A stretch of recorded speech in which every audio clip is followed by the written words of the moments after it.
Bonjour, aujourd'hui on va s'intéresser à un exercice de probabilité pour les prépas OCG, un exercice qui fait intervenir la loi uniforme. Donc dans une loterie, on a n billets avec n supérieur ou égal à 1 dans un seul billet gagnant. On tire les billets un à 1 sans remise jusqu'à l'épuisement des billets et on appelle X le rang d'apparition du numéro gagnant. Alors question, quelle est la loi de X, son espérance et sa variance? Alors, le numéro gagnant peut apparaître à n'importe quelle place. Donc, il peut prendre la première place, la deuxième, etc. jusqu'à la énième place. Et donc, l'ensemble des valeurs que prend la variable aléatoire x, c'est toutes les valeurs de 1 à n. Donc, x de oméga, c'est 1, 2, 3 et n. D'accord? Alors, attention, il ne faut pas penser à une loi géométrique en entendant le rang d'apparition du numéro gagnant ou bien du premier succès. Souvent, les élèves, quand ils entendent le rang d'apparition du premier succès, ils pensent directement à une loi géométrique. Alors, pourquoi il ne faut pas y penser? Parce que là, il s'agit quand même d'une variable aléatoire finie, parce que le numéro gagnant, au plus tard, il va apparaître à la nème ou nème tirage. Donc, ce n'est pas une variable infinie pour penser à la loi géométrique. Donc, il s'agit bien d'une variable aléatoire finie et non infinie. Alors, on va épuiser tous les billets, même si ce n'est pas nécessaire, parce qu'on peut bien s'arrêter au moment où on a tiré le billet gagnant. Mais on va se mettre dans le schéma où on a tiré tous les billets pour obtenir le numéro gagnant. Ceci ne changera rien à notre problème et surtout à nos résultats.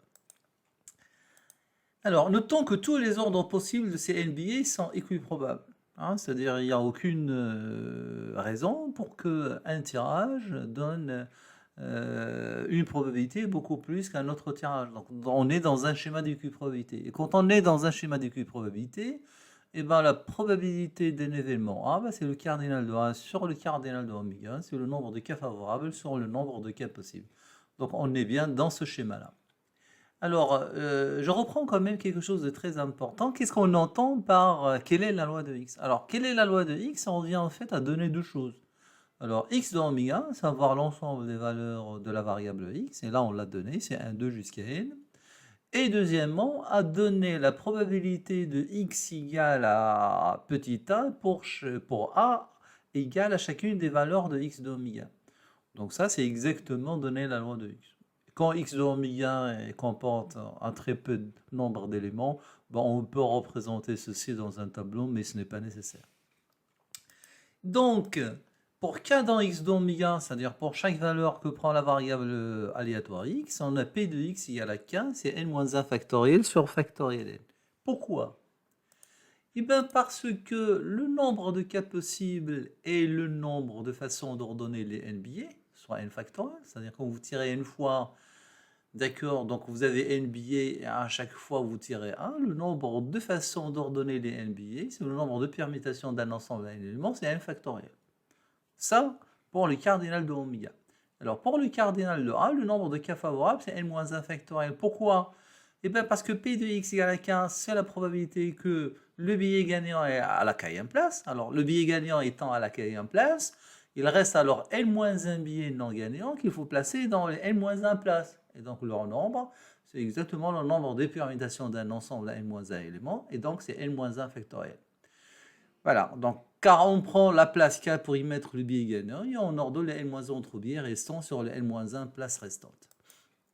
Alors n-1 factoriel sur factoriel n, ça donne 1 sur n pour K dans x d'oméga. 1. Alors là, on reconnaît quand même une loi usuelle, discrète finie, c'est la loi uniforme sur l'ensemble 1, 2, 3, n ou bien sur n.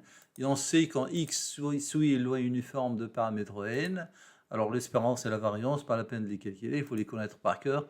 On a l'espérance de x, c'est n plus 1 sur 2, et la variance de x, c'est n carré moins 1 sur 12. Voilà, je vous remercie, à bientôt.